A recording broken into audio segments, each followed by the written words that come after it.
everything you said about what happens when interest rates lower, like we've seen it time and again, the surge of activity into the market. There's just a lot of folks out there that have this pent up interest in moving, and maybe it just is going to take another nudge.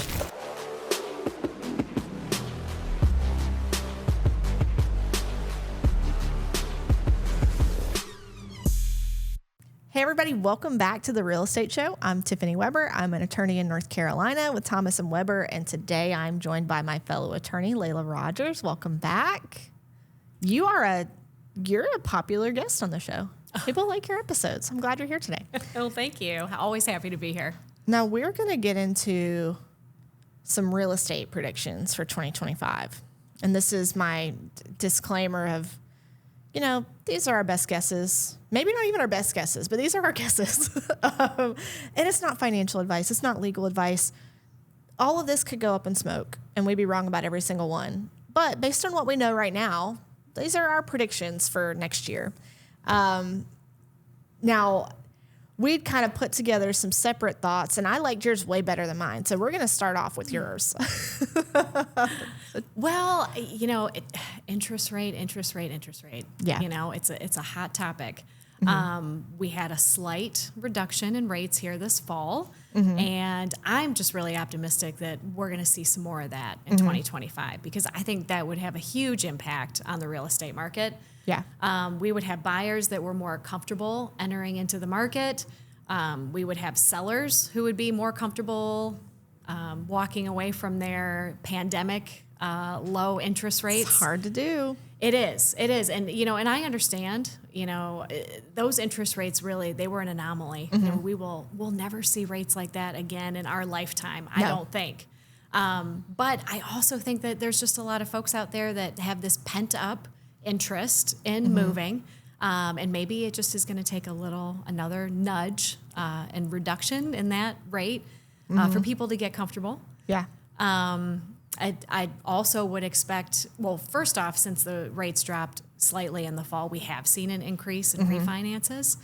I would think that there's a lot of folks out there who were paying over 8% that are keeping an eye on things and getting ready to make their move for refinances. So I would think we'd see an uptick in that as well. For sure. We definitely had the flurry of refinances right after that. The thing about interest rates, it's tough because the headlines talk about what the Fed is going to do. And the Fed, they're keeping an eye on inflation. They want inflation around 2%.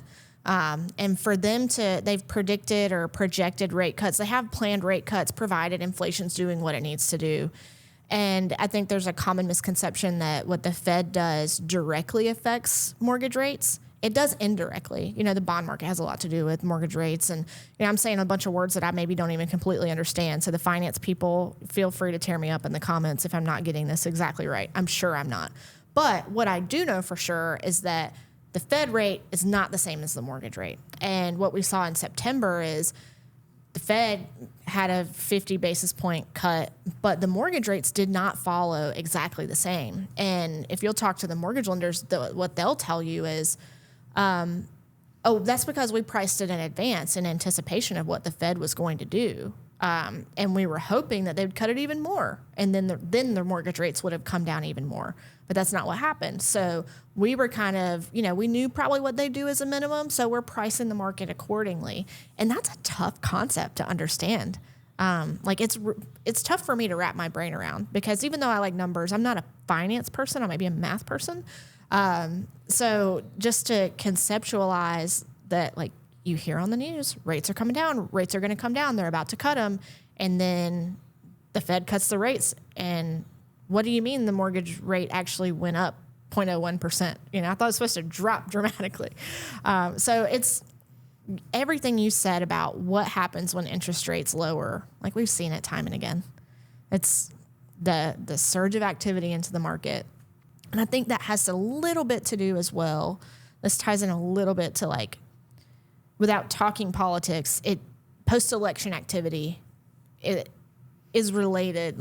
The changes in 2025, regardless of who got elected, there have been people sitting on the sidelines for 8+ weeks waiting to see what's going to happen because they might have some expectation of, depending on who the president-elect is, what will happen in the market. So I think it will probably be like January, we'll just see another change in activity again. Reminder, the Fed is independent. Doesn't matter who got elected. They're choosing what they're going to do based on inflation. Right. No, but that's a really good point. I think a lot of people, really did just kind of take a step back just to see what would happen, regardless of the outcome. Yeah. We don't know what we don't know. Right. But, one thing I would say, is if there is someone out there, first-time home buyer, whoever, that is interested in getting the home of their dreams, I always stress you don't necessarily want to wait until the rates go down, because what also can happen when rates go down is home prices can go up. So, I always encourage folks, if you're a first-time home buyer, stop paying rent as soon as you can. Yep. Get out there, get a home. And if the rate isn't as low as you want it to be, then just refinance later. Yeah. In addition to the prices going up, the competition for those houses increases greatly. It's exactly what we saw in the pandemic with those low interest rates. Multiple offer situation didn't begin to cover it. Your seller's getting 30 offers, and at that point, it's just who put up the most of the purchase price and due diligence, and provided their proof of funds or the best pre-approval or pre-qualification. It's just kind of wild and like you said, we'll probably never see that kind of activity again, but the same principles apply. As rates get lower, that the competition increases, unless something that you mentioned before we started recording, increased inventory. What are your thoughts on that? Well, I think that, because of course of seller hesitation, as we talked about earlier, the folks that have the 2.5%, 3% rates from COVID, there's a lot of reluctance to list their homes, and I understand that. I think in 2025, we'll still see an increase in sellers listing, but I think we'll also maybe see a bigger increase in new developments, new construction. A lot of builders they have an opportunity to offer financing at lower rates, which is also going to be appealing to new buyers. So I think we're gonna see more in terms of new construction in 2025. Oh, for sure. You keep driving up 77 here from Mooresville, you're going to see it in these. What I've always thought of as these like little tiny dots on the map. Troutman, they're becoming a player. They've got all of this development going on. And this is kind of related to another trend I shouldn't call it a trend, it's here to stay, is remote work, being able to work from anywhere, which would mean, we saw it during the pandemic, a lot of people from major cities coming here to live because they could work wherever they wanted to, and they wanted to work somewhere more affordable but close to a major airport. So people are going to the Troutmans that they maybe wouldn't have before because it's more affordable, and it's got proximity to a major city without being right in the mix and have the pricing of that. And Denver, a place where we've chosen to put an office because we see the new construction going on out there.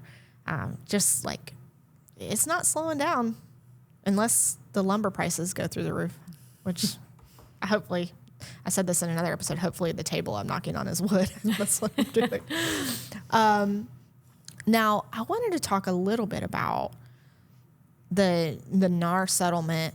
And this we've spent since May of 2024, for some of the people involved in the suit, much longer than that. But since the settlement details were released in May, a significant portion of the year with real estate agents concerned about what their day-to-day is going to look like. Will they be able to continue doing this job? Are they going to have way more pressure from people? And I'm speaking through the lens of agents in our market in North Carolina. And I would say that so far, from those that I've talked to and the transactions we've been witness to, their day-to-day is mostly unchanged. And I think that will carry over into 2025. I would agree with that. Yeah, that's the impression that I've been getting as well. Yeah. And I don't want to say that the panic or the fear was all for naught. I think there's some healthy part of that in that people want to be compliant with the settlement. Yes, keep doing that. Document, make sure you're following the practice changes. Well, which in North Carolina, they weren't really changes. We already had that whole structure built. Again, thanks North Carolina for that. But I've thankfully not heard a lot from agents who are fighting to get paid or fighting to justify their worth. But that could be because we're lucky to deal with a lot of really good agents who are good at showing, this is why I'm helpful to you. This is why I'm worth what I get paid. Your thoughts on that? Right. No, I agree. Yeah. Absolutely. I just think that a lot of agents I've talked to have gotten creative. I've seen on a lot of agent signs now when, they will actually display what buyer commission that they pay. Yep. And I don't think that there is really a reluctance to pay agents. I haven't really seen that in my conversations with them. Because ultimately, they're not going to work for free, and they shouldn't. They offer such a valuable service. Yeah.